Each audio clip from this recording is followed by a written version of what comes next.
지난 월요일부터 3일간 부산에서 통일 리더십 포럼이 있었습니다. 주제는 복음 통일을 위한 준비를 어떻게 해야 할까? 복음 통일을 위한 준비. 통일을 생각하고 또 통일을 계획하고 준비하는 많은 분들이 있어요. 그런데 통일을 하는 것도 중요한데 어떻게 통일을 준비를 할 것인가? 특별히 교회는 복음 통일을 준비하고 있습니다. 그래서 우리가 복음 통일을 준비하기 위해서 어떻게 해야 되는지, 막연하게 지금 교단별로 또 각 교회들별로 북한 선교를 열심히 하고 있어요. 또 통일을 위한 기도도 많이 하고 있습니다. 저희 교회도 특별히 통일을 위한 기도나 또 북한 선교를 열심히 하고 있는 교회 중에 하나인데, 통일을 이루었을 때 복음 통일이 되기 위해서 어떤 정치적 통일이라든지 문화적 통일이라든지 여러 가지 통일의 개념이 있는데, 복음 통일이 되기 위해서 한국교회가 하나가 되어야 되고, 그리고 보다 효과적인 북한 복음화를 위해서 어떤 준비를 해야 되는가, 이제부터는 좀 더 체계적인 준비를 해야 되겠다. 그리고 각 교단이 다 같이 통합을 해가지고 이번에 우리가 이제 한 가지 결정을 내는 것이 뭐냐면, 나중에 통일이 되고 북한에 교회가 들어갈 때는 장로교다, 감리교다, 침례교다 이런 이름으로 들어가는 것이 아니고 예수 그리스도 교라고 하는 하나의 통합된 이름을 가지고 들어가자. 통합된 이름을 가지고 들어가자.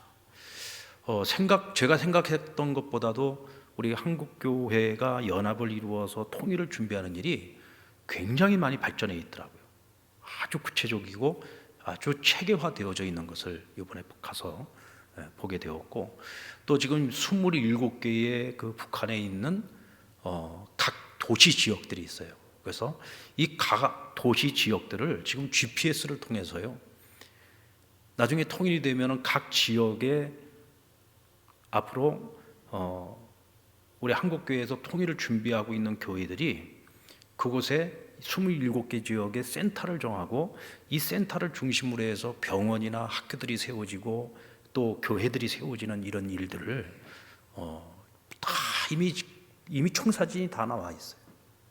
그 일을 체계적으로 준비를 하고 있고, 전문가 그룹들이 그 일들을 진행을 해나가고 있습니다. 그래서 저는 이번에 가서 굉장히 도전을 많이 받았어요. 그리고 우리 상령교회가 우리가 지금까지 통일을 준비하고 북한 선교를 하는 일이 잘못 준비하지 않았구나.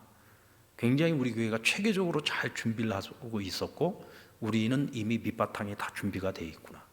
그래서 그 시스템만 우리가 잘 가지고 와서 같이 연합만 잘하면 앞으로 통일 이후에 북한 복음화를 위해서 우리 상령교회가 굉장히 중시적인 역할을 할 수 있겠구나라고 하는 것을 이번에 새롭게 보았습니다. 그래서 굉장히 도전이 되고 또 가슴이 뛰는 그런 시간들이었습니다. 사실 우리가 통일을 위해서 한국교회 지도자들이 모인다고 해서 무슨 국정원이 긴장을 한다든지, 혹은 북한의 김정은이가 긴장을 한다든지 절대로 그런 일은 없습니다. 또 모였다고 해서 지도자들 모였다고 금방 통일이 이루어지는 것도 아니고, 또 함께 기도한다고 해서 내일 모레 통일이 이루어지는 것도 아니죠. 그런데 중요한 것은 통일을 준비하는 사람들이 역사를 주관하시는 하나님을 믿고 있다는 거죠. 결국 통일이라고 하는 이 역사의 굉장히 이 중요한 이 시기는 하나님께서 정하시고 그 일을 이루시는 것도 하나님이 하시는데, 하나님의 방법으로 역사가 일어날 거라는 겁니다.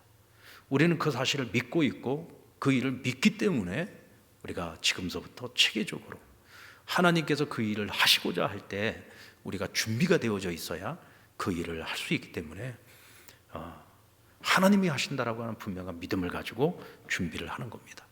여러분, 통일이 이루어질 때요, 절대로 북한의 주체 사상으로 통일이 돼서도 안 되고 남한의 자본주의 사상으로 통일이 돼도 안 됩니다. 반드시 복음 통일이 이루어져야 돼요. 왜? 역사의 주관자이신 하나님이 통일을 이루실 거기 때문에 복음이 기본 정신이 되어져서 이 땅에 통일이 되어졌을 때 남과 북이 하나가 되어지고 또 미래가 있는 한반도를 만들어갈 수 있습니다. 저는 이것이 우리 인생의 문제에도 똑같은 원리라고 저는 생각을 해요. 우리가 인생을 살아가면서 어디에 기준을 두고 살 것인가, 또 어떤 원리를 가지고 살아갈 것인가가 굉장히 중요하죠. 열심히 사는 거 중요해요. 열심히 노력하는 것도 중요합니다. 성실하게 사는 것도 중요하고요. 다 중요한데 중요한 것은 뭐냐? 방향이에요. 어떤 기준을 가지고 살 것인가? 어떤 원리를 따라서 살 것인가? 어떤 가치관을 가지고 살아갈 것인가? 어떤 방향으로 나아갈 것인가?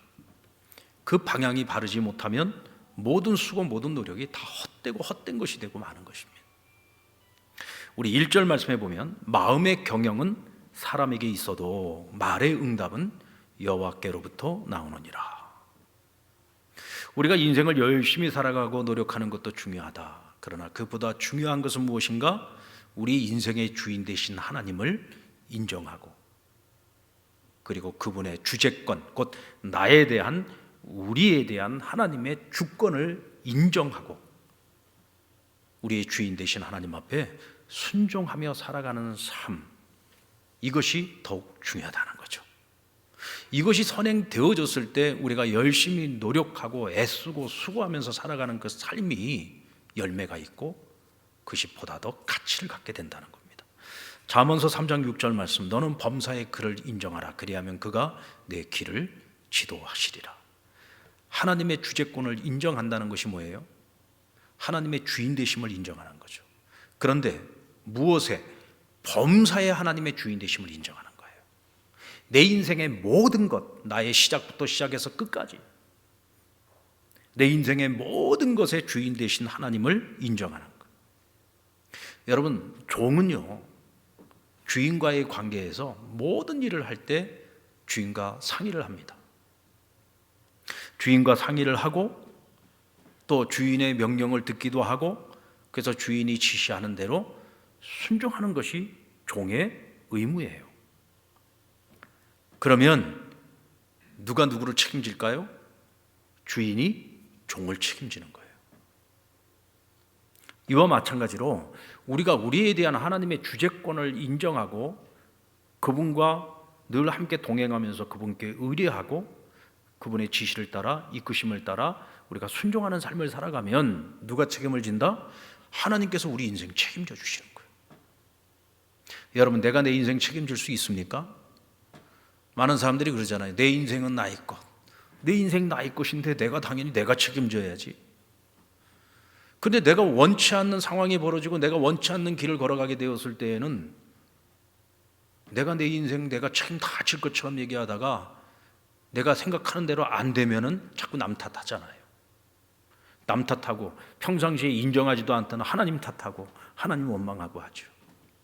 여러분, 인생은요, 사람은요, 절대로 자기 스스로 책임 못 집니다. 우리가 그렇게 완전한 존재입니까? 내가 생각하는 대로 모든 일이 다 잘 되던가요? 내가 계획하던 대로 모든 일이 다 풀리던가요? 그렇지 못하죠. 우리의 인생의 주인은 하나님이십니다. 아멘. 우리 인생의 주인은 하나님이십니다. 내 인생의 주인 되신 하나님의 그 주권, 주재권을 우리가 인정해 드릴 수 있을 때 우리가 그 주님의 다스림을 받고 주께서 우리 인생을 책임질 수 있는 거죠. 주님께서 우리의 길을 지도해 주신다 그랬는데 이 지도해 주신다는 말은 우리를 가르쳐 주고 깨닫게 해주고 때로는 바로잡아서 우리가 헛된 길로 가지 않도록 우리를 이끌어 주신다는 뜻입니다. 그러므로 우리는 모든 일을 계획하고 경영하고 열매를 맺음에 있어서 하나님의 주권을 인정해야 됩니다. 그리고 그분께 의뢰하면서 그분의 이끄심을 따라 순종하며 나아가는 거죠. 통일도 마찬가지예요. 우리가 암만 계획을 세우고 암만 많은 준비를 해도 하나님이 안 하시면 안 되는 거예요. 누가 하신다? 하나님이 하신다. 누가 역사를 주관하신다? 하나님이 역사를 주관하신다. 이것을 인정함이 없이는 아무것도 이루어질 수 없다. 우리는 그것을 먼저 인정하고 그 기준 아래에서 우리가 준비할 것을 준비해야 된다. 이때 우리의 노력이 결코 헛되지 않을 것이고 우리가 그토록 꿈에도 바라는 통일도 이루어질 것이고 그 통일이 오히려 혼란만 가져오는 그런 통일이 아니라 복음으로 말미암아 하나가 되어지는 그런 통일의 역사가 일어나게 될 것이고 이 마지막 시대에 세계 복음화를 책임지는 한국교회, 마지막까지 촛대가 옮겨지지 않고 한국교회가 그 선교적 사명을 감당하는 그런 교회로 하나님이 세워나갈 것입니다. 그런 의미에서 우리가 하나님의 주권을 인정하며 살아간다고 할 때 구체적으로 우리가 해야 할 일이 무엇인가? 먼저 내 마음에 경영하고 있는 것이 감찰하시는 하나님 앞에서 합당한가를 물어봐야 돼요. 다시 말하면 내 생각이 옳은가? 하나님이 보실 때 내 생각이 합당한가? 내가 하고자 하는 그 일이 하나님이 생각하실 때에 합당한 일인가? 그것을 먼저 물어야 된다는 거죠. 여러분, 경영이 뭡니까? 경영이라고 하는 것은 내가 어떤 일을 하려고 할 때 그 일을 하려고 하는 목적으로부터 시작해서 그 일을 어떻게 실행할 것이며 어떤 결과를 만들어낼 것인가, 이 전체를 설계하고 그 설계대로 일을 추진해 나가는 이 전체를 통합시켜서 한마디로 경영이라고 말을 하는 거예요.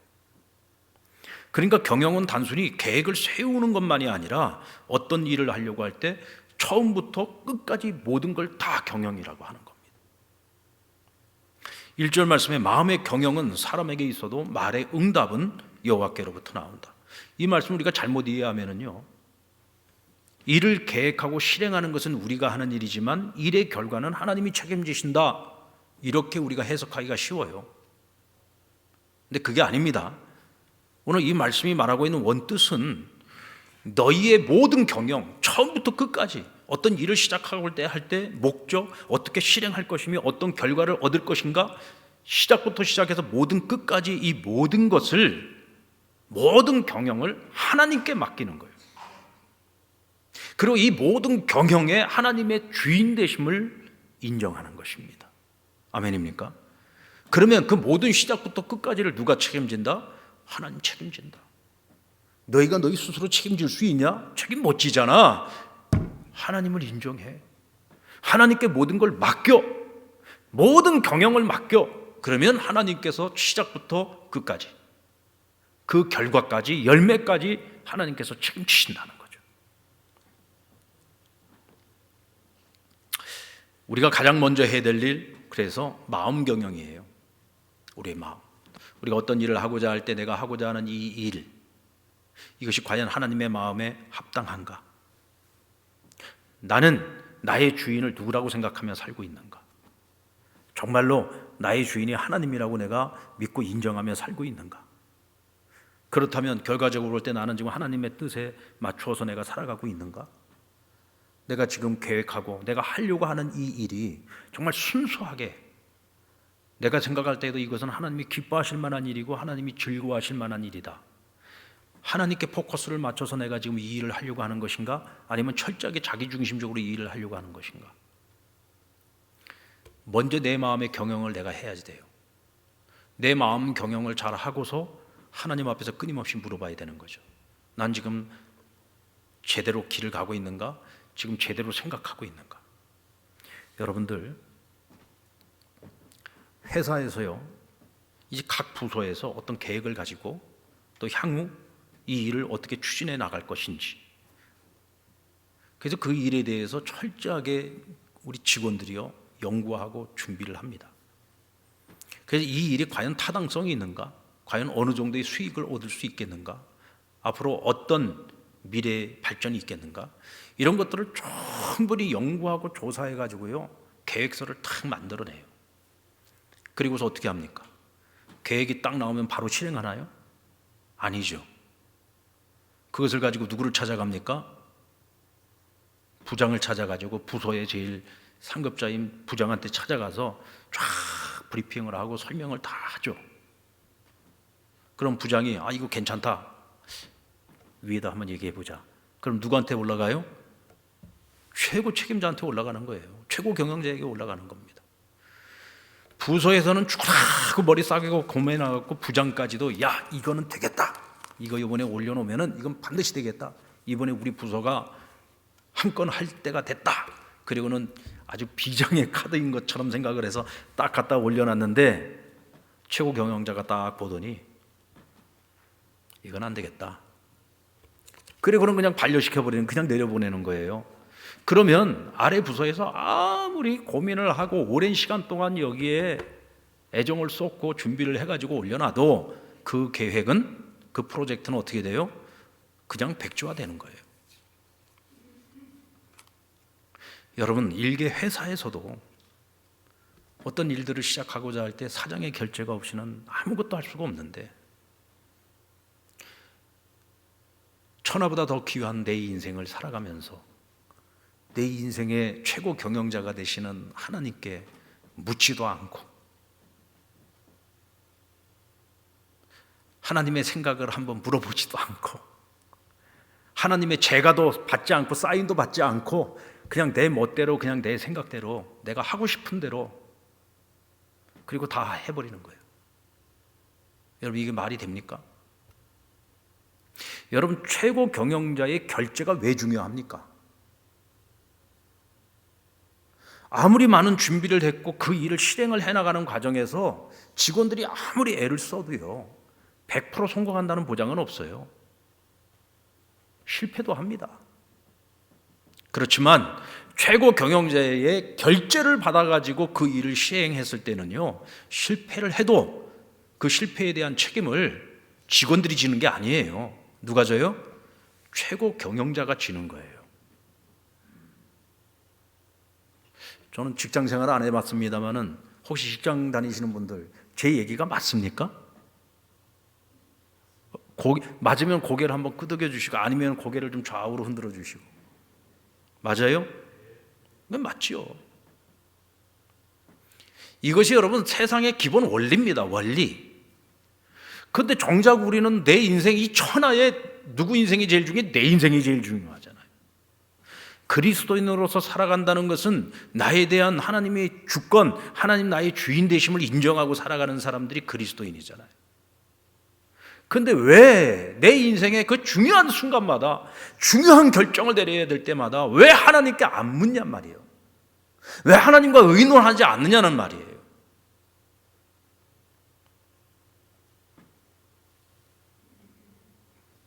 그래 놓고는 내 생각대로, 내 계획대로 일을 다 저질러 버리죠. 그래 놓고 일이 잘못되면 우리 하나님 원망하잖아요. 하나님 탓하잖아요. 우리가 하나님께 묻지 않고 하나님의 제가를 받지 않고서 저지른 일에 대한 책임은 누가 지느냐? 내가 져야 되는 거예요. 내가 져야 되는 거예요.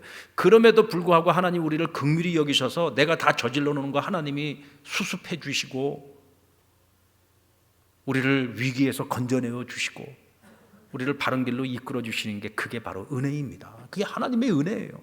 그래서 우리는 하나님의 은혜 없이는 살아갈 수 없는 존재인 거죠.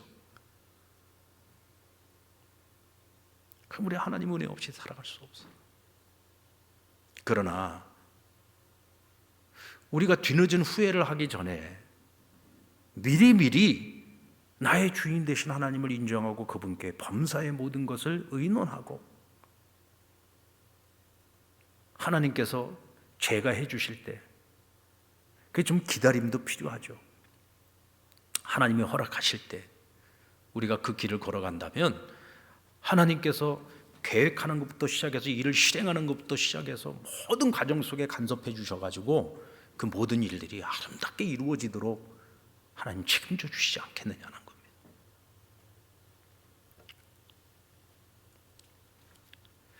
그래서 무엇보다도 중요한 것은요,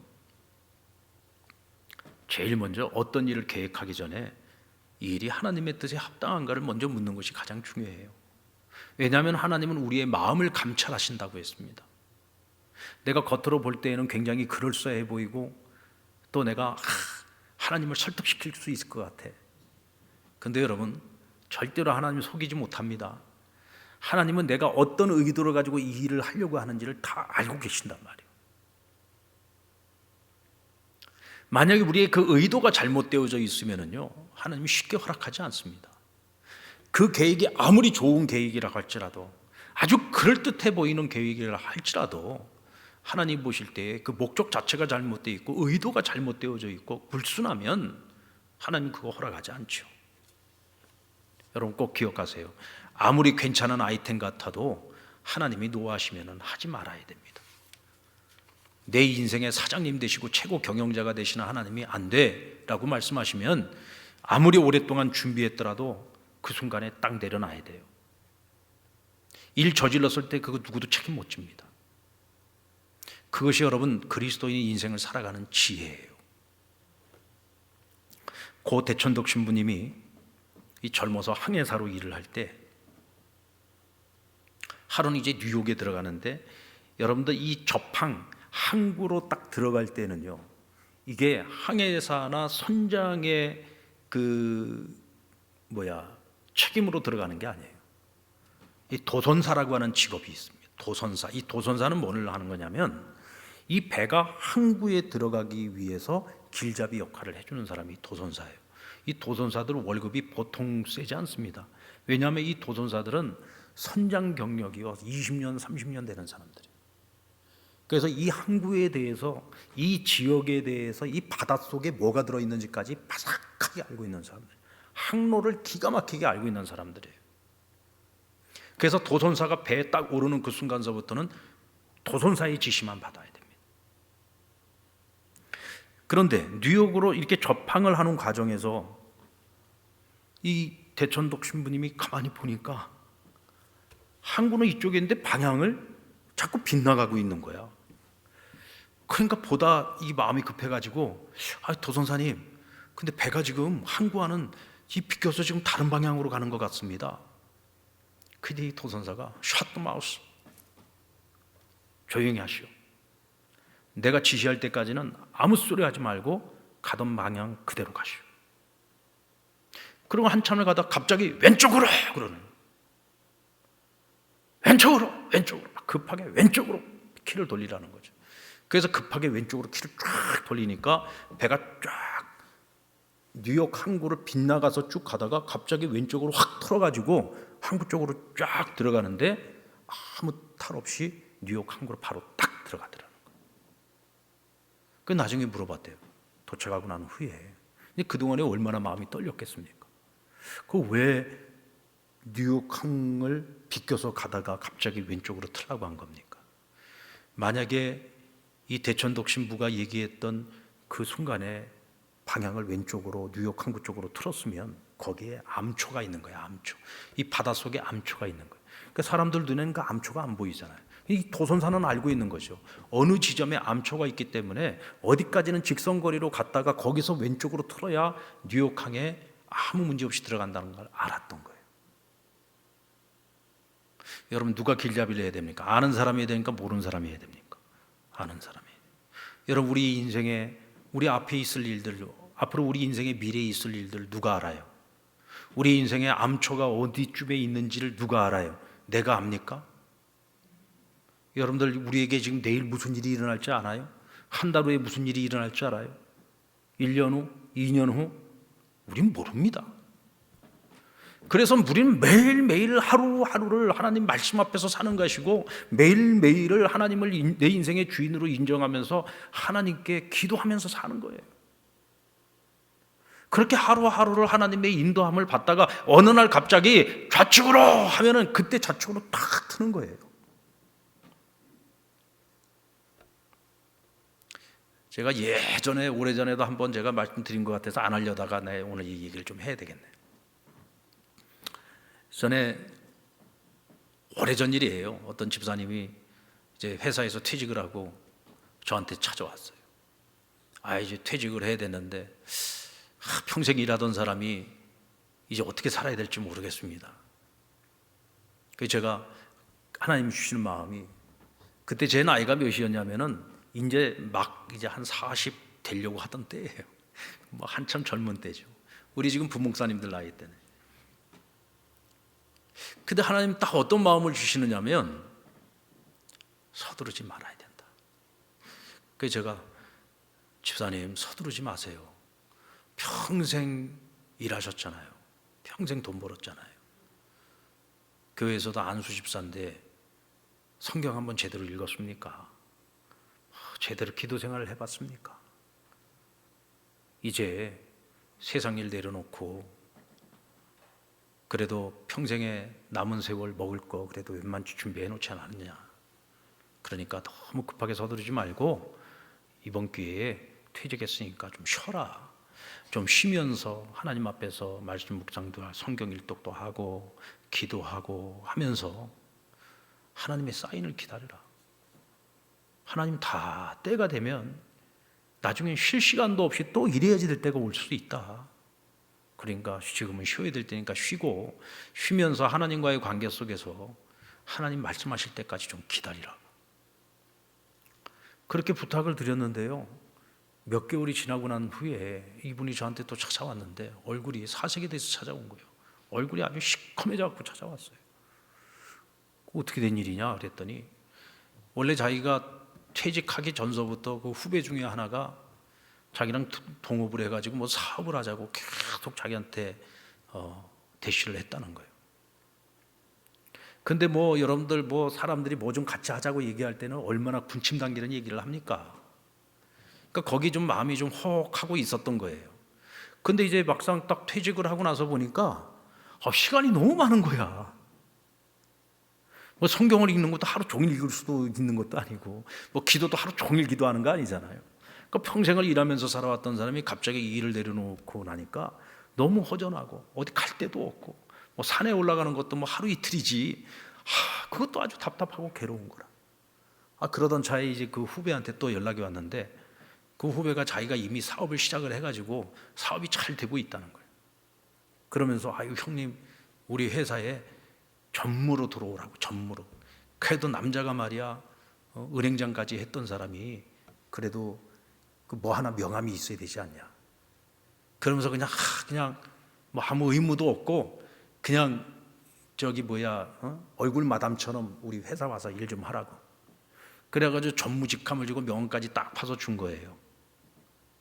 근데 거기서 이제 뭐 같이 뭐 한 몇 개월 일을 하다 보니까 이제 회사 이제 사정들도 다 잘 보이기 시작하잖아요. 그러니까 회사가 좀 상황이 어려워. 그러니까 회사가 뭐 은행에서 대출도 받고 뭐 또 하고 해야 되잖아요.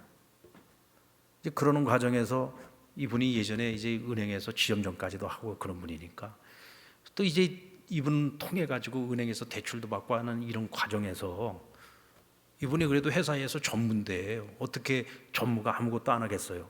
결국은 집담보로 해가지고 보증서 가지고 대출도 받고 한 거야.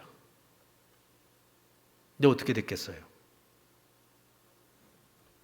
한순간에 그냥 회사가 부도가 나고 보증을 섰으니 그냥 집은 다 날아가 버리고. 그게 진짜 불과 몇 개월 사이에 일어난 일이에요. 몇 개월 사이에 일어난. 그 정도 위치까지 사회생활을 하셨던 분인데, 그때 제가 느낀 게 뭐냐면, 참 사람이요, 속으려면은요 정말 다 알면서도 속을 수 있는 거고, 그러니까 스스로 지혜롭다고 여기는 게 얼마나 어리석은 일인지 모릅니다. 내가 그래도 사회생활 그만큼 했고 내가 그만큼 잘 알지, 누가 나를 속여? 이런 사람들이 오히려 더 잘 속아 넘어가는 거예요. 내가 모른다고 생각하면은 긴장하고 알아보기라도 하는데, 내가 다 안다고 생각을 하니까 이런 사람들이 쉽게 넘어가는 거예요. 하나님이 때가 되면은요, 내가 그냥 직진하고 싶어도 좌로 할 때가 있다니까요. 하나님이 너무너무 급하기 때문에 막 급하게 누구를 통해서든지 좌로 하고 나를 쳐서라도 나를 좌로 가게 하실 때가 있어요. 그때까지는 좀 기다려야죠. 좀 묵묵히 좀 그 길을 가고 있어야죠. 하나님이 사인을 주실 때까지는, 이것이 우리 그리스도인들이 인생을 살아가는 기준이에요. 한번 따라볼까요? 하나님께서 사인을 주실 때까지, 하나님께서 사인을 주실 때까지는 그냥 가야 돼요. 성실하게 있는 그 자리에서 최선을 다하면서 그 길을 가야 되는 거예요. 내가 여기를 있어야 되는가? 언젠가 여기를 떠나야 되는가? 내가 무엇을 해야지 되는가? 내가 지금 다니고 있는 직장에서 언제 나와야 되는가? 계속 있어야 되는가? 뭐 사업을 시작을 해야 되는가? 이런 것들이요, 내 생각을 갖고 하려고 하지 말고 끊임없이 하나님의 뜻을 묻고 하나님께 그 때를 물으면서, 때가 되면 하나님이 내가 하기 싫어도 그만두게 만드신다니까요. 내가 새로운 일에 대한 두려움을 가지고 있어도 하나님께서 지금이 그때야라고 하실 때에는 막 몰아붙이시는 거예요. 그럼 어느 순간에 보면, 이건 내 믿음, 내 용기로는 할 수 없는 일인 내가 지금 이 길을 가고 있네? 하나님이 그렇게 만들어 버리신다니까요. 그래야 후회가 없어요. 그래야. 근데 그냥 내 마음이 앞서가지고 하나님의 뜻과는 상관없이, 하나님의 계획과는 상관없이 그냥 내가 막 달려가 버리면 그냥 가다가 벼랑 끝으로 추락해 버려요. 저는 목회를 하면서 정말 이런 분들을 너무너무 많이 봤어요. 바른 길을 가는 분들도 봤고 잘못된 길로 가는 분들도 봤고, 오히려 하나님의 때에 하나님의 방법을, 하나님의 이끄심을 따라서 성공하는 분들도 봤고, 자기 생각 자기 계획대로 그냥 앞서서 서두르다가 벼랑으로 떨어지는 분들도 많이 봤어요. 하나님의 주권을 인정하십시오. 하나님의 주권을 인정하시고 모든 일을 처음부터 끝까지 하나님과 의논하세요. 하나님이 아니라고 하면 접으세요. 하나님의 인도하심이라는 확신이 있을 때는 믿음의 용기를 가지고 모든 시행하는 과정 속에서도 하나하나 하나님과 의논하면서 일을 진행해 나가면 하나님께서 그 결과를 책임져 주십니다. 그리고 일의 결과만큼이나 중요한 것이 일을 이루어가는 과정이죠. 과정. 3절에 보면 너의 행사를 여호와께 맡기라, 그리하면 내가 경영하는 것이 이루어지리라. 그 일의 시작도 하나님께 제가를 받아야 하지만 일을 진행하는 과정도 역시 마찬가지로 하나님의 제가를 받으면서 일을 진행을 해야 됩니다. 왜냐하면 어떤 선한 목적을 가지고 일을 시작을 한다 할지라도 일을 이루어가는 과정 속에서 사실은 이 과정이 더 어렵거든요. 현실과 끊임없이 부딪히는 거예요. 일을 시작하기 전에는요, 우리가 어떤 비전을 갖고 하기 때문에 현실을 생각하기보다도 어떤 비전을 갖고 시작을 하는 거예요. 그런데 막상 그 일을 시행해 나가는 과정에서는 현실과 부딪혀요. 현실과. 그런데 이 현실이라고 하는 것이 항상 상식이 통하는 현실은 아니거든요.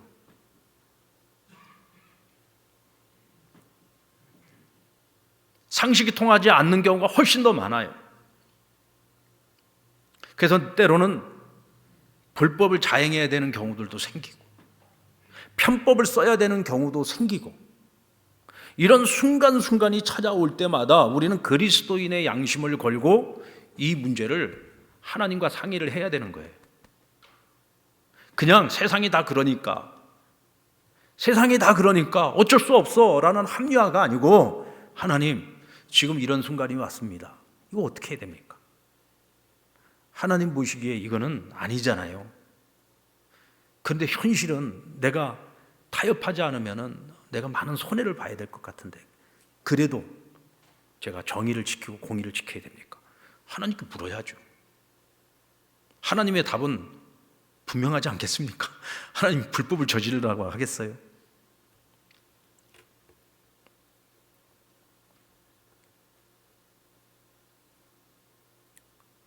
여러분들, 하나님께서 아니라고 하면은 아닌 겁니다. 바른 방법으로 가야 돼요. 바른 길로 가야 합니다. 아멘. 그렇게 하면 뭐라고 했어요? 너의 경영하는 것이 이루어질 것이다 그랬습니다. 그래서 오늘 우리가 주목해야 되는 단어가 하나님께 맡기라는 겁니다. 이거는 우리 능력 밖에 있는 거거든요. 우리는 내가 해야 하는 일을 하면 되는 거예요. 불법이 아니라 정의로운 길로, 공의로운 길로, 합법적인 길로, 믿는 자로서 양심에 꺼리낌이 없는 길로 나는 그냥 가야 돼. 그러면서 그 모든 것을 하나님께 맡겨요. 그러면 하나님이 직접 경영을 해주십니다. 그래서 어떤 일이 생기느냐, 4절 말씀, 여호와께서 온갖 것을 그 쓰임에 적당하게 지으셨나니 악인도 악한 날에 적당하게 지으셨느니라. 이 무슨 뜻일까요? 여러분, 우리 보면 그러잖아요. 아니, 하나님이 살아계시면 왜 저런 악한 인간들을 내버려 두시는 거야? 저런 악인들을 하나님이 다 처벌하셔야 되는 거 아니야?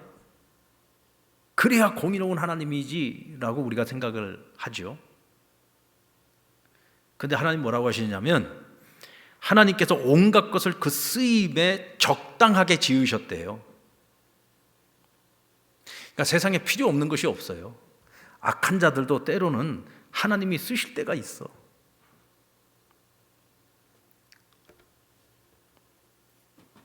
여러분, 야곱이라는 이름은 속이는 자라는 뜻입니다.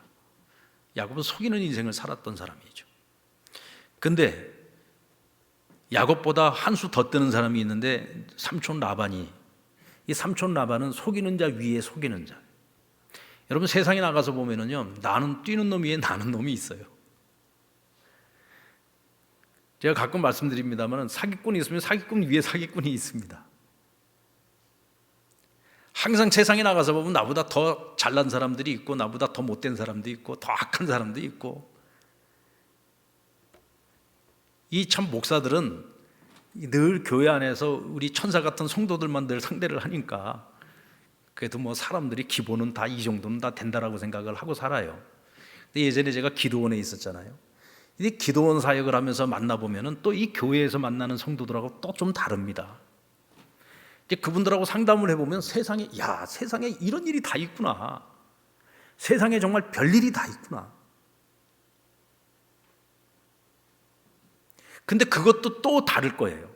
아마 그보다도 정말 세상에 속한 자로 하나님 신앙 없이 그냥 세상에 속한 자로서 세상 속에서 그냥 제 멋대로 살아가고 있는 사람들, 그들의 이야기를 들어보면 정말 별의 별일이 다 있을 겁니다.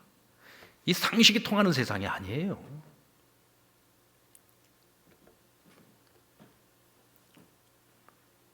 라반은 야곱보다도 더 잘 속이는 자였어요. 속이는 자 야곱을 속여먹는 사람이었어요. 그런데 야곱이 이전의 야곱과 많이 달라집니다. 그렇게 삼촌이 자기를 속이는데도 자기가 속고 있다는 걸 알면서도 속이는 방법으로 대응하지 않습니다. 정말 바보처럼. 여러분, 야곱이 라반의 집에서 지냈던 세월을 보면은 진짜 바보처럼 일했어요. 바보처럼. 잔머리 굴리지 않고 따지고 대들지도 않았어요. 그냥 바보처럼 그렇게 열심히 성실하게 일만 합니다. 왜 야곱이 그렇게 변했을까? 베델에서 하나님을 만났기 때문입니다.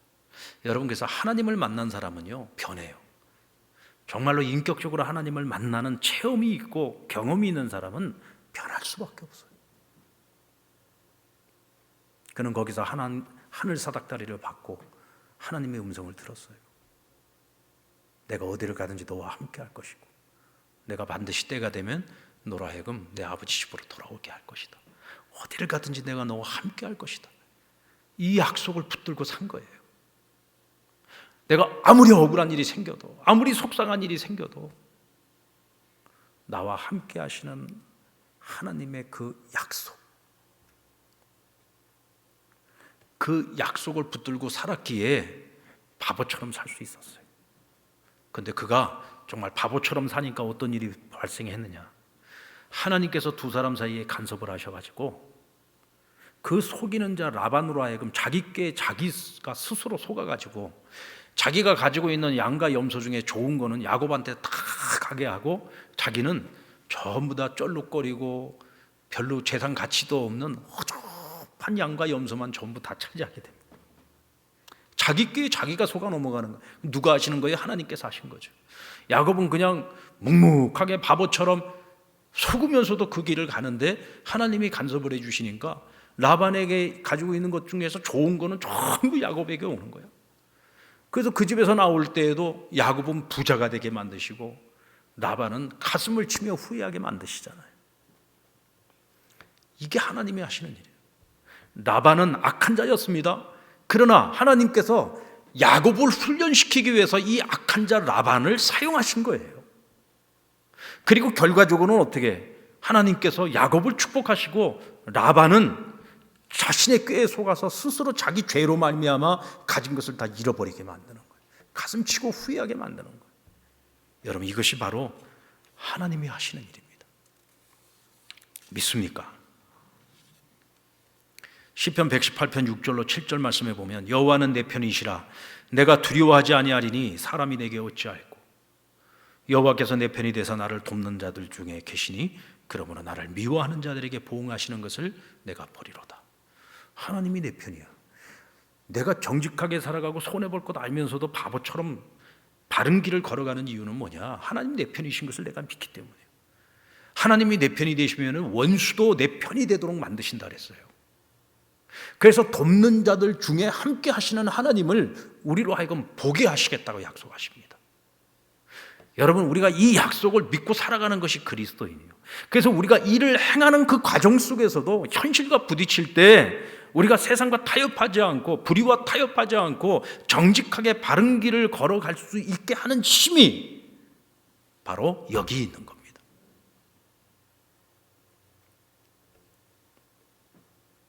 그리고 우리의 주권자이신 하나님이 우리의 걸음을 인도해 주심을 인정하십시오.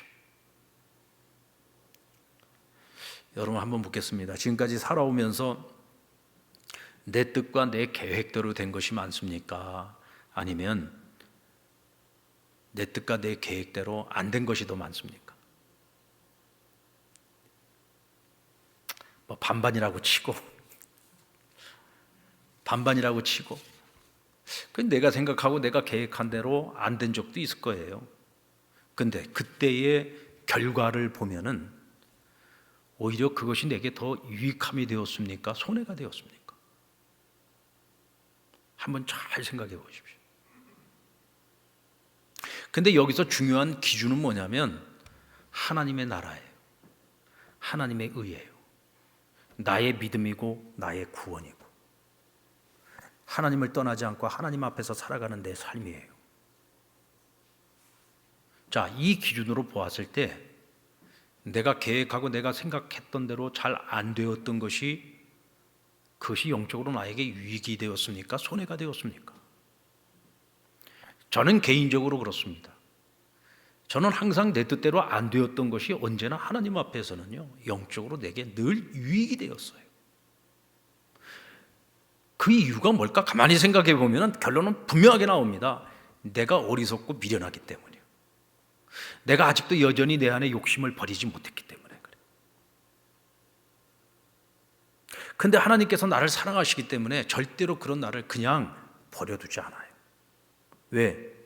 그냥 버려두면 내가 가장 소중한 것들을 잃어버릴 수 있기 때문에, 내게 가장 가치 있는 것들을 잃어버릴 수 있기 때문에, 그것을 잃어버리면 나의 영혼을 잃어버릴 수 있는 거거든요.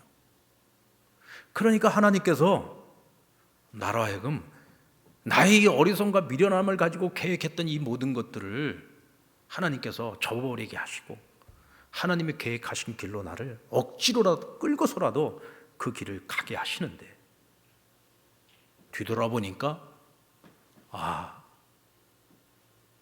하나님의 인도하심이 아니었으면 난 더 큰 것을 잃어버릴 수 있었겠구나, 더 소중한 것을 잃어버릴 수도 있었겠구나. 그것을 비로소 깨닫는 거예요.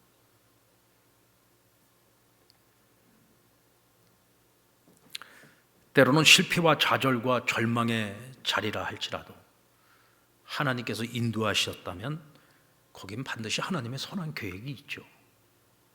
분명히 있습니다.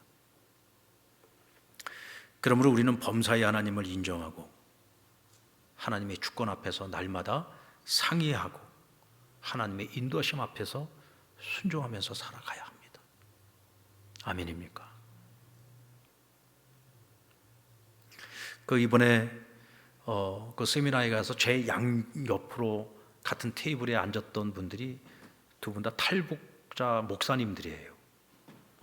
이제 탈북을 해가지고 우리 한국에서 신학가정을 해서 총신 쪽에서 목사님이 되시고 또 우리 통합 측에서 목사님이 되셨는데, 이분들 사연 들어보니까요, 그 탈북자들 중에 70%가 여성이랍니다.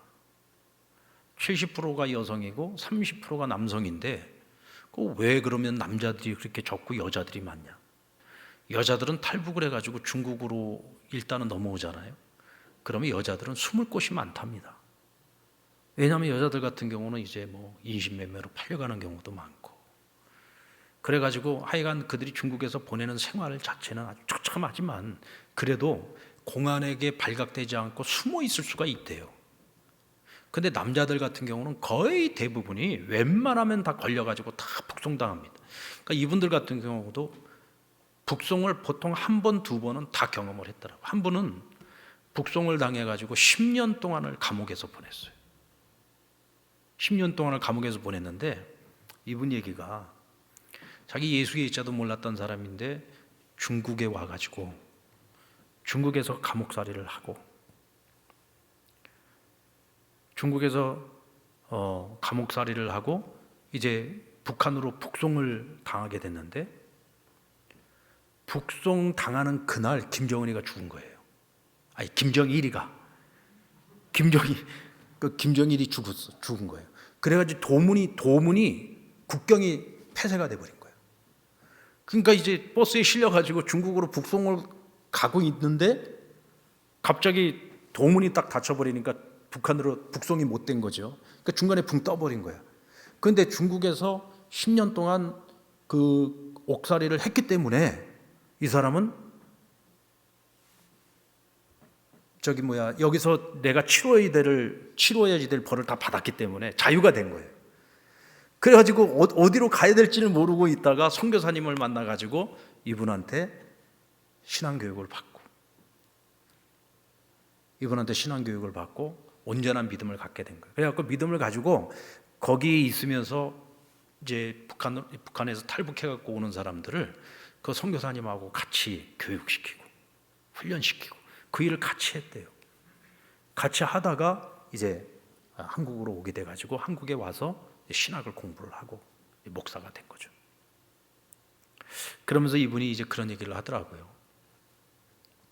자기가 하나님을 만나지 않았더라면 어쩌면 그 중국에서 보냈던 시간들 그리고 그 힘들었던 탈북의 그런 모든 과정들과 또 이 한국 땅에 와가지고 정착을 하는 그런 과정 속에서도 정말 자기가 하나님을 만나지 않았다면 정말 뒤를 돌아보면 자기 인생에 하나님께서는 자기가 어렸을 때 북한에서 살 때부터 하나님께서는 자기에 대한 모든 계획을 가지고 있었다는 것을 자기 인정하지 않을 수가 없다는 거예요. 왜냐하면 아직도 북조선에 살고 있는 수많은 사람들이 있는데 자기는 택함받은 자라는 거죠. 하나님이 택하시고 하나님 자기를 불러내지 않았으면 어떻게 자기가 여기까지 와서 지금 목사가 돼서 지금 통일을 위해서 준비하는 목사가 될 수 있었겠느냐. 여러분 그분들 다 그런 분들이에요. 전부가 다 그런 분들인 겁니다. 그분들 뿐이겠습니까? 우리도 역시 마찬가지예요. 우리도 다 우리 나름대로의 우리의 히스토리를 다 갖고 있잖아요. 내가 하나님을 몰랐을 때, 내가 하나님과 원수되었을 때도 하나님은 나를 아셨고 하나님 내 길을 인도하고 계셨고 우리가 어느 순간 하나님이 나의 주인 되심을 깨닫게 되는 그 순간에 하나님이 내 인생에 완전히 들어오셔서 이제 나와 하나가 되어 내 인생을 이끌어 가고 계시는 거예요. 그런데도 여전히 우리가 하나님 주인 되심을 인정하지 못하고 그냥 내 생각대로 내 뜻대로 막 살아오지는 않았습니까? 어쩌면 우리가 인생으로 50, 60, 70까지 살아왔는데도 혹시라도 우리가 예수 믿는다고 하면서도 혹시 우리가 그렇게 살아오지는 않았나요? 저는요, 우리가 지금 나이가 몇이건 그것과 상관없다고 저는 생각을 합니다. 이제부터라도, 지금 이 순간서부터라도 내 남은 날이 얼마가 남았는지 모르지만 그날까지 우리의 인생은 하나님의 계획 속에 있고 하나님이 내 인생의 주인 되시고 주권자가 되시고 이제부터라도 모든 일을 계획하는 것부터 일을 실행하는 것부터 그 일의 모든 결과까지도 하나님이 나의 주인 되심을 인정하시기 바랍니다. 그분과 의논하십시오. 처음부터 끝까지 의논하십시오. 그 일의 시작부터 마무리까지 의논하십시오. 그리고 그 하나님께 모든 것을 맡겨드리면 하나님께서 책임지실 것입니다. 통일도 책임지실 것이고 우리 상남교회도 책임지실 것이고 여러분의 가정도 책임져 주실 것이고 여러분들 한 분 한 분 여러분 개인의 인생을 하나님이 책임져 주실 줄로 믿습니다. 하나님의 주권을 인정하는 저와 여러분 되기를 주의 이름으로 축원합니다.